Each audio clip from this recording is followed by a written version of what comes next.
live. Welcome back, ladies and gentlemen. I am your host, Blake Ruffino. This is Are You Serious Sports. We hope that you are making it a good one. We know that we are as well. Guys, we have a great show, and girls, we have a great show in store for you tonight. A really jam-packed show. We will have former LSU pitcher Zach Pearson and former LSU DB Jalen Collins joining the show tonight, and it's going to be a really, really fun. I want to talk some baseball with Zach Pearson. Also, Jalen Collins, want to talk to him about some LSU football. A lot of you asked me to bring on Jalen Collins on some things that he talked about this week regarding Coach Les Miles. We'll talk to him about that, and even we'll get into some football. I love to talk football with Jalen Collins, especially some LSU football. That's going to be really fun. Also, please stay to the end of the show. We have some good news and some breaking news that we want to give to you from AYS. It's going to be fun. It's going to be really, really, really, really fun. But before we get started with everything, guys, do us a favor by hitting the like and share. Share into some Facebook groups. Hit that like and subscribe. And this is going to be a little bit a part of what we're doing doing the breaking news. Everyone go subscribe to the YouTube channel on our road to 1,000 subscribers. So we're going to be hitting 1,000 subscribers soon. You better, but as they used to say on the, I forget it. Oh my God. I don't remember, but believe that. I forget what album. Jacob Cole says, "Hey yo, ba bum ba bum ba." Gary says, "Booyah!" What's happening, Gary? Nick Gidry, what's going on, everybody? Let's get to a couple of comments before we get the show started. Gino Vega says, "Good evening, Tiger friends." Yes, sir. Chris Rabelais says, "After 2 30-day bans, they finally let me back on Facebook." Well, how about that? Why'd you get banned, my bro? Why'd you get banned? We don't need you getting banned. Come on now. Mark says, "Breaking news, AYS style." Yeah, this isn't LSU related. Let me get that very much out of the way. Very much out of the way. It's nothing LSU related. Ryan says, "Love the shirt." Yeah, man. Y'all like that? I like this LSU shirt. Mark says, "Episode 200 right around the corner." Yeah, it sure is. Episode 192 tonight. We'll be hitting that within the next week and a half. Next week and a half, we'll be hitting it. Paul says, all right, well, let's do this. I'll leave Paul's comment right here. We'll do some Ask Blake before we get to Zach Pearson and Jalen Collins. But before we get to the show, so let's get it started off. Guys, you got to go see my good friends over at GM Varnado & Sons. GM Varnado & Sons has faithfully been serving your Denham Springs and Baton Rouge area for over 62 years. With their highly trained technicians, there's absolutely nothing that they can't do. RV repair, big rig overhauls, motorhome chassis, routine maintenance, tire sales, tire rotations, tire replacements. No job is too big or too small over at GM. Give them a call today at 225-664-9992 or go see them over at 2500 Florida Boulevard and tell them your good friend Blake Ruffino sent you on by. From the #1 real estate firm in the North Shore, go to team.kw.com. That's team.kw.com. Meet with one of their great real estate agents today at 985-467-7355. That's 985-467-7355. If you're looking for your dream home, they damn sure are going to put you in it. That's 985-467-7355. Tell them Blake Ruffino sent you on by. Okay. Mr. Zach Pearson joining the show in about 8 minutes. So we're going to get to some Ask Blakes before then. And then we'll talk some baseball and some football with Jalen Collins. I'm trying to do this, joining the show. Man, it gets tough when you got a lot of things going on behind the scenes. Maybe I should do an episode one day when we don't have a lot of sports to talk about. Maybe I should go behind the scenes and show you guys exactly what it takes to run this stream, because it's not simple. I'll tell you that right now. Okay, let's see. Paul had a question. He says, "Ask Blake, what do you think about the Clemson linebacker, Mike Jones?" Who, Mike Jones? I don't care that people are getting tired of the who. I don't care. He might be my new favorite player. I'm just letting you know. Never seen the kid play really a lot. Never really focused on him, but he might be my new favorite player. Just to say who. 102,000 people saying who. But he says, "What do you think about the new Clemson linebacker coming to the real Tiger Stadium? Is he a day one starter?" I think he is a day one starter. And I think you don't take a kid if he's not going to compete to be the starter. They're going to find a role for him. Look, they have him as an outside linebacker, but looking at a lot of the film, and I mentioned this last night, Mike Jones played a lot in the nickel, in the slot. They played a lot of man coverage, had a couple of interceptions, a forced fumble, is really good in tackling in space. Hey, man, sign me up for that. What was the one position, ladies and gentlemen, what was the one position that it just seemed like every single team continued to attack on LSU's defense last year? You can say linebacker, you can say safety, but go watch Alabama, and they're continuously attacked the slot. Go watch a lot of those games. They continuously attack the slot. So if he can play in that slot, in the flex, then good for him. Jacob Cole says, if Tu'o is heading to Bama, do we go get a safety who is available? Yeah, I mean, look.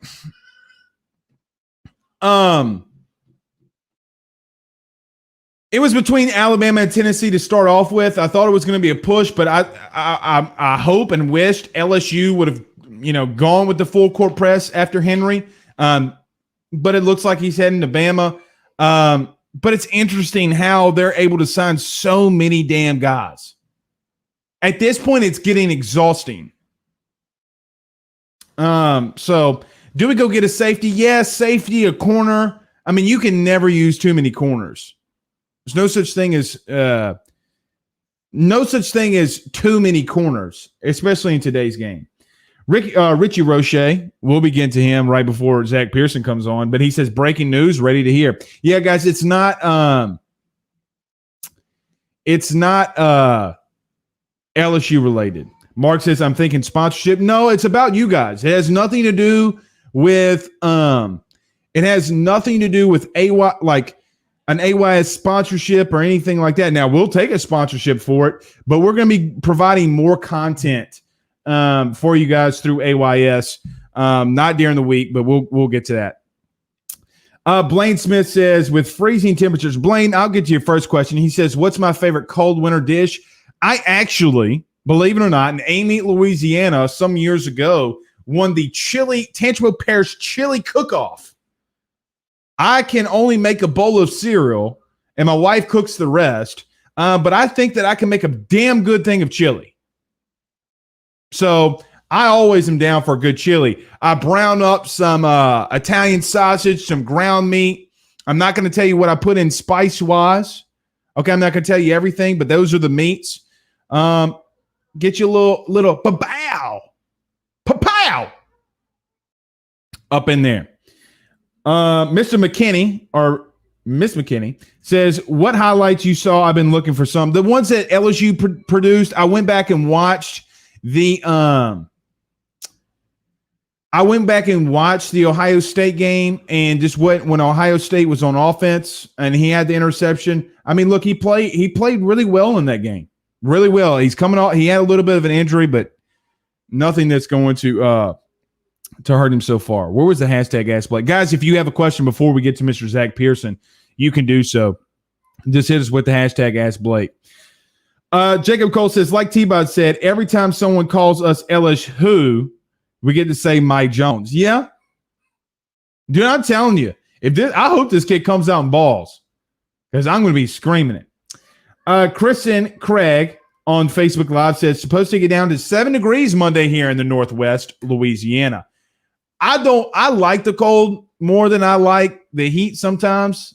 I mean, look, people want me to put clothes on. They never ask me to take clothes off. Look, I'm going to tell you that right now.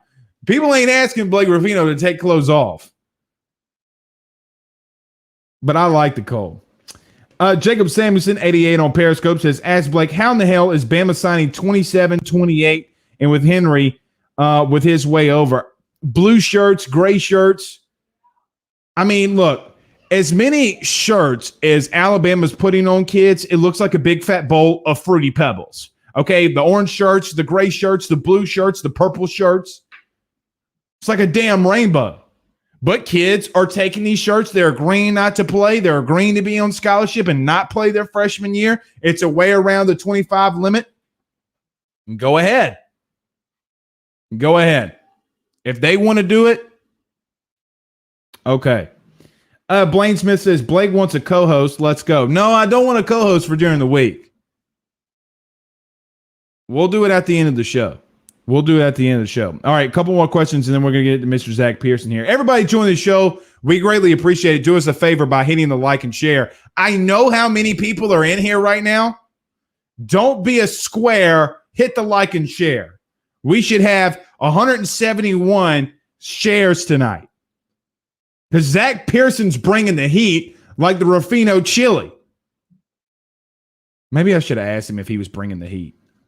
He always brings the heat. Gino says that's my thing. And Gino says, ask Blake, how are we sitting at tight end? I think we're good. I think we're fine.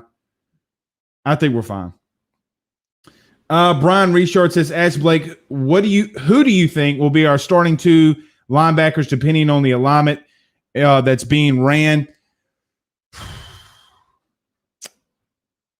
It feels like Micah Baskerville. I like Navantique Strong.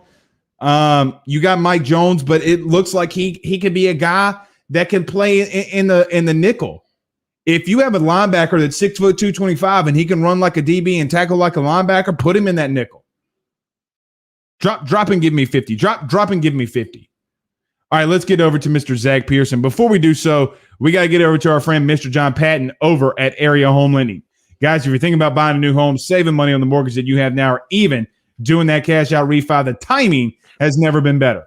Get in touch with Mr. John Patton from Area Home Lending today. And if you mention this show, he will send his team out for a free appraisal. 225-663-2500. That's 225-663-2500. And tell him your good friend, Mr. Blake Rufino at AYS, sent you by. And for my good friend, Mr. Richie Roche over at Roche's Lawn and Landscape, give him a call. If you want, listen, if you want the best looking yard, if you want the best looking landscape in your neighborhood, you have to give Richie Roche a call in the greater Baton Rouge area, 225-937-7220. That's 225-937-7220. Richie has built this from the ground up, and he treats you like he would treat his family. Give him a call today at 225-937-7220. Tell him your friend sent you on by. All right, Mr. Zach Pearson, my man, what's happening tonight, big dog? Oh, not a whole lot, man. What's going on? Not a whole lot. It's about to get cold, Zach. Now, I know you said you were in Shreveport. I know you've been moving around a little bit. Are you guys still in Shreveport or no? Yeah, we are. We are in Southwest Arkansas. And okay. We're ready to get rolling. So basically, leading up to this week, it's going to be cold out here. Zach, are you a cold weather guy? Do you like the cold or do you like the heat? I much prefer hot weather. I'm not one of the people who hates cold weather, though. I like that in Louisiana, it's hot so often that I can appreciate the couple weeks that we get that are cold without getting tired of it. But I much prefer hot weather. Zach, the last time it snowed in Louisiana, me and my wife weren't even married yet, and I went out and we were just waking up, and I was drinking coffee, and I went and woke her up. It's like 6:30, 7 o'clock, and I was like, "Baby, it's snowing." She's like, "No, it is not." I'm like, "Yeah, it is." She's like, "No, it's not." So I'm like, "Okay." So I go outside, make a pretty nice sized snowball. Okay, I wasn't gonna throw it at her, but I was like, "Do you think it's snowing now?" And I like threatened to throw it at her. I should have done that with a wedding right around the corner, but hey, I like it personally myself, but I only like it for a day, right? Like I only want it for a day. I just want to play in the snow and then let it be gone, right? Yeah, it's funny how in Louisiana we're so used to not having anything cold that like we'll celebrate if it just gets frozen.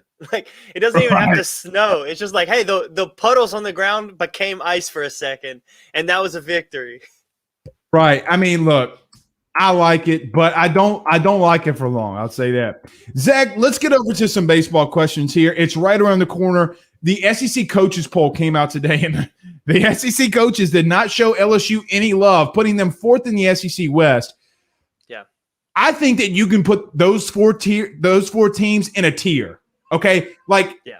I don't know how that's going to go about. I don't know how it's going to look, but I think those four teams in the West could easily host a regional. With that being said, what is the biggest thing that you're looking forward to in this upcoming baseball season? I think that is what I'm looking forward to is just the SEC West in general, it's going to be every single weekend. You're going to be watching big league baseball. You're going to be watching Double A baseball on the bad games, and I just think it's going to be really exciting to see. It's crazy. So, like you said, LSU quote unquote got disrespected with their ranking, but aren't they still like a top 10 team nationally? Yes, which is so crazy. Yeah, so at that point, man, all these teams are toss-ups, and we'll see. I mean, there may be one of these teams that stands out way above everybody else. That's possible, but I don't see that happening. Like you said, I think it's kind of just a shuffle right now. Preseason, you say they're all good teams, and we can't wait to see what happens on the field. Honestly, thank God they didn't decide to do the 4-game weekends, because that would I be a know. miserable grind. It not only, Zach, would it be a miserable grind, but whoever has the deepest bullpen is going to win, right? And so it would be fun to watch, okay? Like, you always want to see good on good, but it's always that one team, whoever has the deepest bullpen is going to win. Staying along those same lines, is there a player on this LSU team you're looking most forward to? And we're going to get into this question a little bit in just a second. Mine's Dylan Cruz. When you say, hey, this guy looks like Mike Trout, okay, I'm not trying to be rude to the kid, but Paul Mainieri putting that on him, hey, man, you better perform like Mike Trout, right? Yeah, and I mean, looking at his listed size, he looks like he has a pretty decent size frame that he can still build on. He's not even 19 yet. I think this kid could be the real deal. Like everything is saying, he's a legitimate 5-tool player. And yeah, he probably is one of the guys I'm looking forward to seeing the most, mainly because, with the way the fall has been and everything, I haven't really been able to see much out of him yet. So I'm just anxious to see the kid play in general. In addition to that, obviously Hill, I want to see. I want to see Beck. I want to see what's going on with number 8 this year. I think there's a ton of guys. I think their outfield is going to be amazing. I'm just anxious to see this team put all 9 or 11 on the field and see what happens. You can sense from Paul Mainieri's talk, and every time he talks, he loves defense. Okay, there's a reason that Hal Hughes was running out there. He loves defense. He's nervous. But then you can kind of see that he's kind of smirking. He's like, but offensively, we're pretty damn good.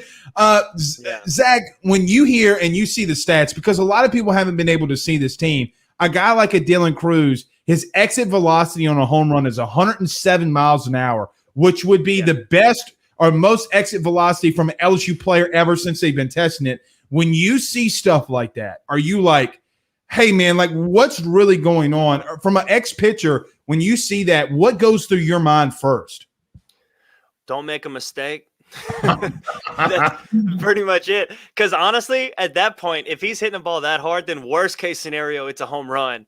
And I mean, honestly, that's just kind of hoping you don't take one off of the body first. So, like, I don't know, man. Don't make a mistake. That's all you can really say if a guy's going to hit it that hard.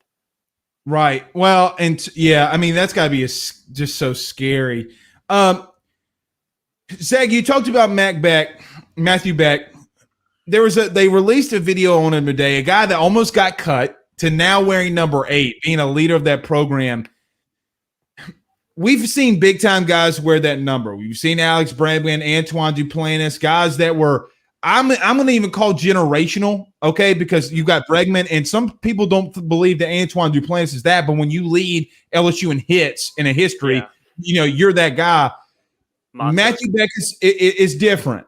What have you seen from him as a pitcher that you saw from day one to now, that where he's kind of made himself into, hey, man, if he gets out there, you better get on him quick, because if you let him keep going, he's going to get you out, and we're going to be down sooner rather than later. Yeah. Well, based on the number tradition in general, right? I think we've been seeing that it has been those guys, the Matuk, the Bregman, the Duplantis, right? These guys who they produced at an outrageous rate. Okay. But I still think that people end up forgetting what it originally stands for, because it's coincidentally also a very productive player. But it's the leader aspect. It's the locker room aspect. It's very similar to that number 18 in football, where it's like, yeah, this guy produces, but he doesn't have the jersey because he produces. He has the jersey for these intangibles. So Mhm. for Beck, that says a lot to me for a reliever to get this jersey, because that means that this dude is doing everything right. And Mhm. I don't know how much, if listeners buy into the whole like deserving to win thing and stuff like that. I'm kind of 50-50 on it, but I do believe that when it comes to a relief pitcher, if you're going in and day out and doing what you got to do, eventually all that is going to come to fruition when you step on the field. And so that's what I want to see. Obviously, he's doing everything right behind the scenes, but he has the tools to get guys out. He's got a very long body. He releases the ball right on top of you. I'm anxious to see him come out with like this full like confidence of, okay, no, the team relies on me now. Whereas Mhm. before you're a reliever, they rely on you in your spots, yeah. But then now it's like, no, I'm the glue of this whole Johnny Hole staff that's going on. It's a different beast, and I want to see him embody that, because I think that'd be really cool for a team to like put their identity in one of the relief pitchers. That would just be an awesome Mhm. thing to see, and it would be really awesome for that kid to experience. Coming from a former LSU relief pitcher, I'm right there with. I mean, in you, I get where you're coming from. You know, I remember the story about, and we'll get to some of these Ask Zacks in just a minute. Zach Pearson, former LSU baseball player, is our guest. When Paul Maneri said that when players went home for Christmas, that it was Bregman's junior year, and he went up to the facility for some reason. I don't remember what it was, and he kept hearing ding, ding, ding, and so he walks in there, and Alex Bregman didn't go home. Okay, like legitimately didn't go home. And he said, Alex, what are you doing? And he saw 200 baseballs in a cage. And he was just hitting off a tee, hitting off a tee, hitting off the tee. And so Paul texted the coaching staff and said, look, what does it say when your best player is your hardest worker? And I think that Mac Beck might not be your best player, but it's definitely your hardest worker. And that says something about him. Absolutely. And so it's funny that he says that, though, because a lot of times that's the reason that guy's the best player. Right. Like they tend to go hand in hand. It's usually not an Mhm. accident. Right. But Well, no, I remember. Bregman was a monster, though. He really was. Bregman was a freak. Bregman was the kind of guy who he would just go and ask everyone pretty much individually when they'd be able to go to the field to help him get work in.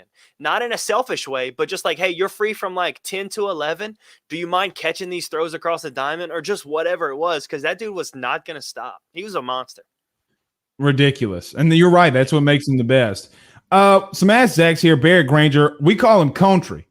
Okay. Because that's his name that's his name on Twitter. It's Big Country. So Country Okay. asks Zach, how's our pitching staff looking this year? Do we have a couple of good lefties that you know about? We don't have. I'll say LSU doesn't have any lefties that I have seen yet. So I guess Right. time will tell. I haven't had Uh, eyes on any lefties yet, so I don't personally. I don't know who is good and who's not. Zach, I'll save you on this one. The SEC, a crazy stat I saw last year. Did you know that SEC batters hit 150 batting average less from left-handed pitchers to right-handed pitchers, and majority of the hitters are right-handed? I think the stat was they put that out there was because of the simple fact there's not a lot of them, right? Like Yeah. you don't see a lot of them, and so when you don't see a lot of them, you tend to not know where the ball is coming from. Yeah, that's very odd. So you're saying righties hit way lower off of lefties? In Is that the what you're saying? SEC over the last 2 years. Yep. Now I need to go and validate that stat, but the people who do Yeah. the stats, I mean, like they've never been wrong. So One thing I'm that's bored. So one thing that's pretty interesting was my entire life as a left-handed guy who threw mostly breaking balls. My entire life, people would call me and say, "You're going to be the guy who we bring in to throw curveballs against lefties," because that's like this 100-year-old rule in baseball. It's very standard. Mhm. You have a lefty curveball guy to throw to lefties. But when I got in the Astros minor league system, when they were buying all the way into all the analytics stuff, they told us, they were like, a 12-6 breaking ball is better against opposite-handed hitters, and nobody knows that. But statistically, it plays better. So they were like, if you're a left-handed guy who throws curveballs, you're probably going to get righties out more often with the curveball than lefties. But everyone just assumed forever that that was the opposite. But it's Yeah, actually right. the case, which is very crazy to think about. We had this kid in Franklinton. We're getting offside, but I got to say this. His name was Charlie Lester. Okay. He threw like 91, 92 from the left hand side. Okay. Dude was just a freak of nature. Mhm. He could throw 91, 92. That didn't bother a lot of people because once you see it so many times, you kind of get used to it, right? But when he would throw a curveball, I'm not gonna lie, I was scared for my life. I mean, it wasn't going to kill me. I was scared because I was going to get embarrassed, right? Like I'm giving up for a 91 mile an hour fastball, and I'm not going to do anything. Brandon Reese says, "Ask Zach, which SEC baseball stadium did you hate going to the most?" Ooh, that's interesting. So I guess I could kind of say like some were worse than others for different reasons. By far, just the lamest stadium is Texas A&M's, but it's because their crowd just kind of, I don't know, it's weird. I would say that Vanderbilt Stadium leaves much to be desired just because like their max is like 2,500 people. So like we Mm-hmm. went there for like the biggest game of a decade. It was like NOLA versus BD opening night, I and remember that. they had like 2,000 fans, but it's not because they didn't have support. It was because they were just sold out. So we were like, well, that Mm-hmm. kind of blows. So I would say those two most likely, probably, the most underwhelming in terms of like in terms of fan base, on like both ends of the spectrum. One just not having a lot of people, the other just kind of being lame-os. And they don't have support from their athletic staff either, meaning Vanderbilt. So, it's crazy how they have that big of a baseball program and they don't even really support it. Zach, let's get into some Major League Baseball stuff very quickly. I hate the Boston Red Sox with a passion. I hope that they suck. I hope that they lose every single game because I think everything they do stinks. That coming from a New York Yankee fan. Why are they trading everybody? I mean, everybody that's good in that system, they're just trading away. Like, what in the hell is going on in Boston? It's not, I know that I call them poor all the time, but they're not poor. Why do you think that they're just trading everybody away? I really have no idea. I saw the Benintendi thing just went down as well, and I don't even know. I don't know much about the return that they got. I don't even know if even their return is underwhelming. So I'm not even sure. I have no idea what's going on in that system. They got a basket of Skittles, a corn dog, and a chili dog in return from Benintendi. I know it's crazy. And Benintendi didn't play much last season. So I don't know. He may have a lingering issue that's not really being talked about or whatever. Maybe he's not returning from whatever was going on. I don't know. But yeah, it's just amazing to me. I was looking at the roster a while ago and I was like, I don't recognize half of these people. And this is a team that's been in the hunt for the longest time. But it seems like once Mookie left, it's like they just kind of everything fell off the table. Unless they're buying into some kind of new analytic that we're not aware of, they may be doing that. Let's just see, but they still stink. No one likes them. It smells. But anyway, talking about Boston, Tom Brady goes to Tampa Bay from New England, wins his 7th Super Bowl. Is he Zach, answer this question for me because I know what my opinion is. I think he's the best in any sport ever. Okay. This is my opinion. Do you hold that same regard for Tom Brady, or is Michael Jordan the guy in our lifetime, or who do you think that guy is, or girl? So that's interesting because it's an impossible thing to be correct about. It just is. Right. It's everyone's going to disagree at some point. What I would say about Brady and about the quarterback position in general is you have a chance to benefit your team, but I don't really believe that the championship hinges on your play so much. Now, obviously, if you're throwing interceptions, then yes, you can lose the game. But I don't know if you go out and win the game as much as a basketball player. I would say that a lot of baseball positions are similar in that way, where like your best player doesn't necessarily mean you're going to win a championship. So I would say that Tom is definitely in the discussion. He's up there, no question. It's not a slight to him, but I would say that there's other sports and other positions in sports that I do think play a larger role. Like, so I would say a guy like LeBron, a guy like Jordan, I think they impact whether or not their team wins a championship more. And then that's even discussing team stuff. Then like, you still got Serena Williams, you still got, your Tiger Woods before all the stuff was going on. So I don't know.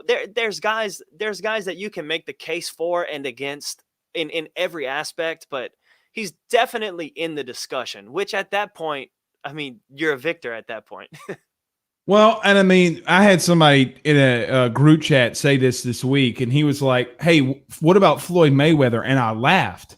Okay, and I mean, I I don't know, laughed in man. the sense. I That's laughed not in the that sense off. of that because we don't. I'm like because we think of Brady like he's never in that discussion, and I just laughed to myself, and then I got to start thinking about it, going to get Ben from the daycare, and then he sent another text back, and he says, "Hey, imagine not getting in a sport where you get hit in the face, and you don't, and he's a guy that just never gets hit in the face, and he's undefeated." So I mean, like Crazy. to bring that up to your point, I mean, there's so many different things that go into that. And so I think football wise, yes, but I'm with you. I think it's hard to sometimes put that into context. Zach, a couple more questions. We'll get you out of here. Did you see the Randy Johnson story this week about I don't own a gun, but I have a bucket of baseballs next to my bed? Yeah, I love it. I I do absolutely too. love that. I Well, don't I mean, believe him, but I love the quote. I don't believe You him tell either. me you look at that man and you think he doesn't have a gun in his house? I'm not buying Oh that, man. no. I'm This not is what he buying that. has in his drawer right now. He has a 38 revolver. Okay. He has a thing of Levi Garrett chew and some big gum, Bubblicious bubble gum because he wraps the chew in the Bubblicious, and that's There what you he's go. got next to his bed. I mean, There you I go. think he was just trying to make a joke, which makes it even better, right? So much better. So much better. I love it. And I love the concept of people being like, you know what? I think I'd rather a guy pull a gun on me than have Randy Johnson just start crow hopping baseballs from like 15 feet away. I mean, is he, when I think of like pictures in our lifetime that were imposing, like I think maybe not always with skill, but just imposing. He's got to be the most imposing individual that we've seen over the last 20 years. A guy that's 7 foot throwing 100 miles an hour. That's got to be the scariest thing of a lifetime, right? Yeah, and people dive in. Now we have so much more stuff to measure all these things, and people dive Right. in. They go back and they retrack all this stuff, and I'm probably getting the number wrong, but because of his length and his arm slot, he was kind of a more sidearm, more three-quarter Mm-hmm. guy. They said whenever he would let the ball go, it would come out of his hand like 3 feet behind a lefty's hip. So now imagine how hard he threw and at that angle, where like if you're left-handed, it has to be the most terrifying look ever because it has to look like it's gonna hit you every single time, especially the sliders. Dude, I can't imagine being more just mentally intimidated walking up to a plate. Now you have guys like Nolan Ryan who are in the discussion as well, but Right. just because of this like lanky, like freak looking guy who threw so hard and started it behind you. I don't know, man. I can't imagine anything looked worse than that from a Do hitter's you perspective. remember? Do you remember John Kruk, who played with the Phillies and was on Yes. ESPN? Do you remember? Do you remember Uh-huh. the All-Star game where he was so terrified he Yeah, he's ran like out of the spinning. box? Oh, Yeah, dude! he's like, When oh, they asked him I'm after the out of game, here. he goes, I never saw it." He goes, "I didn't know if I was going to get hit in the head or what was going to happen." And Randy Johnson's out there yelling at him, "I'm not going to hit you." He goes, "I don't believe you." You know, like the Oh old no. And Anchorman quote, "I don't believe you." imagine a stadium where like the sun is setting behind him. Good luck, man. Just don't even bring a bat. A-Rod talked about when they were all in Seattle. Okay, what is it? It starts with an S. Their field. I can't remember it. But they have those two beams. It's two gold or silver beams in the center of their stadium. And when the sun is coming down in the midday, that beam would reflect off of that, and it would be in the hitter's eye. Okay. And then people would Yeah. talk about before the game when Randy was saying, or when Randy was pitching, that some guys would say that they got the flu and they can't go today because Yeah, screw because they this. can't see it. I mean, man, Yeah. it's just the crazy. Like, here it is, Safeco Field. That's it. Thank you, Jacob Samuelson, the guy who actually wants to play video games with you. This is the guy right here who's always calling me out. Big baseball guy. So, Zach, one more. I said one more, and we'll get you out of here. Baseball season is right around the corner. Jaden Hill looks like he's going to get the start on Friday. Do you think that this is the most anticipated starter that we've had? Like opening night, because I'm like ready to watch him in an opening or starting a Friday night game. Is this the biggest opening game that you can remember from an anticipation standpoint? COVID canceling the season, Jaden Hill, Dylan Cruz. Do you ever remember a season going into it where it's just been this anticipated that everybody wants to watch? I do think because of the COVID stuff last season, I do think that does play a part this year. In terms of Hill, I also think it's he may not be the most anticipated opening night starter, but he's definitely the most unknown of like what we've seen in like a guy preparing for the draft, opening night starter with insane potential. Because normally you have your guys who you know what you're getting out of them. Your Nola, your Gosman, your Lang. You have those guys where it's like, okay, I'm anxious to see what he does this year because I know how good he is. For Jaden Hill, it's kind of like, I can't wait to see how good he is. Like, I don't know what it's going to look like. I can't wait to see a Friday night guy who has the sheer power that he has, and I hope he has the pitching aspect as well, because if so, the sky's the limit for that guy. So yeah, I do think it's a little bit of both. I think the coronavirus stuff definitely makes the opening night a lot more exciting, but then just in terms of like, where is this guy's ceiling really? I think that's what everyone's tuning in to see.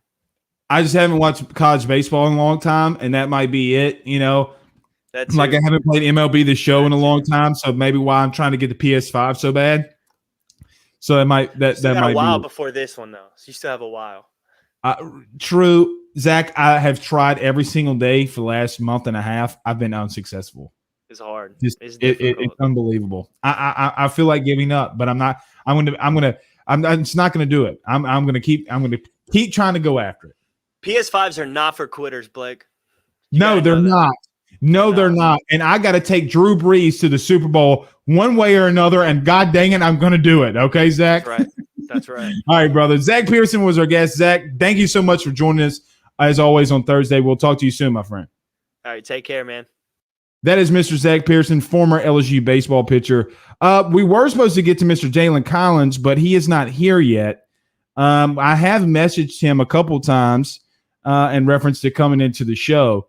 So we are waiting on Mr. Jalen Collins. So I guess hopefully he will come in and we can talk to him. But if not, we'll just continue to go on the show. But before we get to Mr. Jalen Collins, if he decides to join us, guys, you got to go see my friends over at the Drake Law Firm. Personal injury, criminal defense, real estate, and successions. There's no law firm more determined to get you ready than the Drake Law Firm for anything that you need. Go see him today at 164 West Pine Street, Ponchatoula, Louisiana. That's 164 West Pine Street, Ponchatoula, Louisiana. And tell him your good friend, Mr. Blake Ruffino at AYS, sent you on by. Okay, we'll do the hashtag Ask Blake some more. We do have some news that we're going to be putting out in just a minute. I guess we can do it now. Guys, let me tell you what I'm thinking about doing. And I've been thinking about doing this for a while to build our YouTube channel. I'm thinking about doing a Saturday morning show on YouTube. So we'll just go exclusively to YouTube. Everybody needs to go subscribe there. And if you subscribe, we'll be doing some information, giving away information. What are we hearing about LSU? More of a person show, your show. Have any questions? I'm not going to prepare for anything. We're just going to talk about what you want to talk about. We'll go question by question down the line, and we'll go there. So that's what we're anticipating in reference to a Saturday show. So we want to continue to build our YouTube subscribers. We're going to have some guests on, maybe do some co-hosting with that. But we are on our way and trying to get 1,000 YouTube subscribers. That is our goal. We're right at I think 520, something like that. So we're trying to get to 1,000, and we'll be doing Saturday morning shows. We'll let you know when that's going to be released. David says, did we win? I guess he's talking about softball. Last I saw was in a rain delay. Jamie Fortenberry says lightning delay. Yeah, so they're in a lightning delay. Mark says biscuits with Blake. Well, we could name that on Saturday mornings. What do y'all want? What do y'all think it should be called? Biscuits with Blake. I like biscuits. I love me some biscuits now. Would be pretty cool. I was just going to call it AYS, and we'll do a Saturday morning show. Maybe keep it 30, 45 minutes. Any information anybody wants answered, we'll just go. If there's any information, Elias, Ricks, whatever, really, I'm going to try to be as filterless as possible. Brian says, ask Blake, does LSU win the SEC in football next year? Brian, I think that's a good question, and I think it's going to be tough. If you had to ask me right now, I think everybody's going to have to go through Alabama to be the SEC champ. If you ask me if LSU was in the East, if they can win it, yes, I do think that they can win it in the East. I don't know how much I respect JT Daniels, right? Like I'm not sure if I really know if Georgia's really that well coached offensively. But LSU's going to have to go through Alabama. LSU has a lot of question marks with the new coaching staff. Alabama has a lot of questions with new coaching staff and new personnel. So we'll have to wait and see. But I think, and look, LSU always plays better against Alabama on the road. For whatever reason, they play Alabama better on the road. But LSU has a lot of questions that they have to get answered before we know what they're going to do in the SEC. And I think defensively, we'll know very quickly what those answers will be. I guess really we'll have them against UCLA with all the motions. How does this defense look? And it should tell you. I mean, remember how LSU looked against Georgia Southern, and we were like, man, this offense is pretty damn good if they can keep it going. Jamie says, ask us. You going to do a post game on Saturdays? I don't know about doing post game on Saturdays after LSU plays baseball. I mean, we could, but those really eat my days up with the weekends and playing and hanging out with the family. But we're thinking about everybody that subscribes to our YouTube page can go and watch it. So we need everybody on here to go and subscribe to our YouTube channel. And we'll do a Saturday morning show. Just have a cup of coffee and drink. It'll be very lax. It won't be very serious. And if my son walks in and he runs in, it is what it is. Nothing really too big with there. Mark says LSU was up 3-0 before lightning delay. There you go. I love me some softball, man. And look, Beth Tarina's been there a while. Beth Tarina has been there a while. So I just messaged Jalen Collins a couple times, and unfortunately, I sent him the link to the show for him to come on. Doesn't look like he's coming, so I guess we'll just have to get back with him. That stinks. Jamie says the GOAT is LeBron James, MJ, and then Tom Brady. Look, I think LeBron James is one of the best to ever do it, but I don't win that argument very easily. Richie Rose says, no, he's not better than MJ. I don't know, Richie. I think that when you talk about a quarterback and what he's done over the last 20 years, to me, it feels like he was and is. But that's just me. I think doing what Brady did, being at the quarterback position. Look, Michael never took the punishment that Tom Brady did. Michael didn't do it at 43. So I think that that's something to be said about that. David says, LOL, that is about correct. Their return from that trade. Yeah, a box of Skittles. Absolutely crazy. Jamie says, I meant they tied. Oh, gotcha. All right, guys. Well, we're going to get on out of here. Sorry we weren't able to bring you Mr. Jalen Collins. We sent him the link and told him to come on, but we'll have to try to bring him on some other time. All right, guys. We will talk to you soon. I will let you know about the Saturday shows. This is the last show of the week, and we will talk to you soon. Maybe we'll start it this week. Maybe we'll start the YouTube thing this week. I'll let you know very soon. But until then, guys, we'll talk to you soon. Y'all have a good night.